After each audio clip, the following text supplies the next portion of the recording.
ಸಖತ್ ಖಾರ ಬಣ್ಣ ಮತ್ತು ರುಚಿ ಆಚಿ ಚಿಲ್ಲಿ ಪೌಡರ್. ಮುಖ್ಯಮಂತ್ರಿ ಸಿದ್ದರಾಮಯ್ಯನವರಿಗೆ ದಮ್ಮು ಅನ್ನೋದಿದ್ರೆ, ತಾಕತ್ತು ಅನ್ನೋದಿದ್ರೆ ಸಂಪುಟವನ್ನು ವಿಸ್ತರಿಸಲಿ ಅಂತ ಆರ್ ಅಶೋಕ್ ಇಲ್ಲಿ ಸವಾಲನ್ನ ಎಸೆದಿದ್ದಾರೆ. ವಿರೋಧ ಪಕ್ಷದ ನಾಯಕ ಆರ್ ಅಶೋಕ್ ಅವರು ಹಲವು ವಿಚಾರಗಳನ್ನು ಪ್ರಸ್ತಾಪ ಮಾಡಿದ್ದಾರೆ. ಸಿಎಂಗೆ ದಮ್ಮಿದ್ರೆ, ತಾಕತ್ತು ಅನ್ನೋದಿದ್ರೆ ಸಂಪುಟವನ್ನು ವಿಸ್ತರಿಸಲಿ. ಡಿಕೆ ಶಿವಕುಮಾರ್ ದೆಹಲಿಯಲ್ಲಿ ಹೈಕಮಾಂಡ್ಗೆ ಬೆದರಿಕೆಯನ್ನ ಹಾಕಿದ್ದಾರೆ. ಕುರ್ಚಿ ಕಿತ್ತಾಟಕ್ಕೆ ವಿಪಕ್ಷ ನಾಯಕ ಆರ್ ಅಶೋಕ್ ವ್ಯಂಗ್ಯವಾಡಿದ್ದಾರೆ. ಸಿದ್ದರಾಮಯ್ಯನವರಿಗೆ ವಚನ ಭ್ರಷ್ಟ ಆಗಬೇಡಿ ಅಂತ ಹೇಳಿದ್ದಾರೆ. ಡಿಸಿಎಂ ಸ್ಥಾನಕ್ಕೂ ರಾಜೀನಾಮೆ ಕೊಡ್ತೀನಿ ಅಂತ ಹೇಳಿದ್ದಾರೆ. ಕೌಂಟರ್ ಆಗಿ ಸಿಎಂ ಚಾಮರಾಜನಗರದಲ್ಲಿ ಆ ಮಾತನ್ನು ಪ್ರಸ್ತಾಪ ಮಾಡಿದ್ದಾರೆ. ಕರ್ನಾಟಕ ಕಾಂಗ್ರೆಸ್ನ ಈ ಬೆಳವಣಿಗೆಗಳ ಕುರಿತಂತೆ ಆರ್ ಅಶೋಕ್ ಇಲ್ಲಿ ಪ್ರಸ್ತಾಪ ಮಾಡಿದ್ದಾರೆ. ನೋಡಿ, ಈ ಮೂಲಕ ಆರ್ ಅಶೋಕ್ ಅವರು ಕಾಂಗ್ರೆಸ್ಗೆ ಸವಾಲನ್ನು ಎಸೆದಿದ್ದಾರೆ. ನಾವು ಅದನ್ನು ಗಮನಿಸಬೇಕು. ಸಿದ್ದರಾಮಯ್ಯನವರಿಗೆ ದಮ್ಮು ಅನ್ನೋದಿದ್ರೆ, ತಾಕತ್ತು ಅನ್ನೋದಿದ್ರೆ ಸಂಪುಟವನ್ನು ವಿಸ್ತರಿಸಲಿ ನೋಡೋಣ ಅಂತ ಹೇಳಿದ್ದಾರೆ. ಇನ್ನು ಡಿ ಕೆ ಶಿವಕುಮಾರ್ ಹೈಕಮಾಂಡ್ ಅಂದಾಗ ಅವರಿಗೆ ಬೆದರಿಕೆ ಹಾಕಿದ್ದಾರೆ. ಇದು ಕರ್ನಾಟಕ ಕಾಂಗ್ರೆಸ್ ಕುರಿತಂತೆ ಆರ್ ಅಶೋಕ್ ಅವರು ಮಾತಾಡಿರುವಂಥ ರೀತಿ.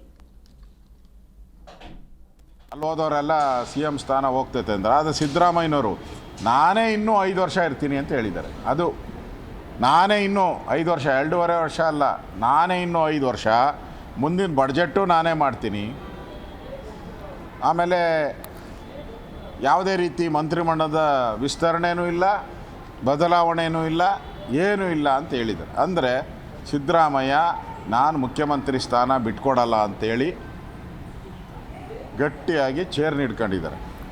ಡಿ ಕೆ ಶಿವಕುಮಾರು ನೀನು ಕೊಟ್ಟ ಮಾತಿನಂತೆ ವಚನ ಭ್ರಷ್ಟ ಆಗಬೇಡ, ನೀನು ವಚನ ಭ್ರಷ್ಟ ಆದರೆ ನಾನು ರಾಜೀನಾಮೆ ಕೊಡ್ತೀನಿ ಕಾಂಗ್ರೆಸ್ ಪಾರ್ಟಿಗೆ, ಕಾಂಗ್ರೆಸ್ ಅಧ್ಯಕ್ಷ ಸ್ಥಾನಕ್ಕೆ ಅಂಥೇಳಿ ಆ ಮನುಷ್ಯ ಕೂತಿದ್ದಾರೆ. ಒಟ್ಟಲ್ಲಿ ರಾಜಣ್ಣ ಏನು ಹೇಳಿದರು, ಮಂತ್ರಿ, ಹಿಂದೆ ಮಂತ್ರಿ ಆಗಿದ್ದವರು, ಈಗ ಮಾಜಿ ಮಂತ್ರಿ,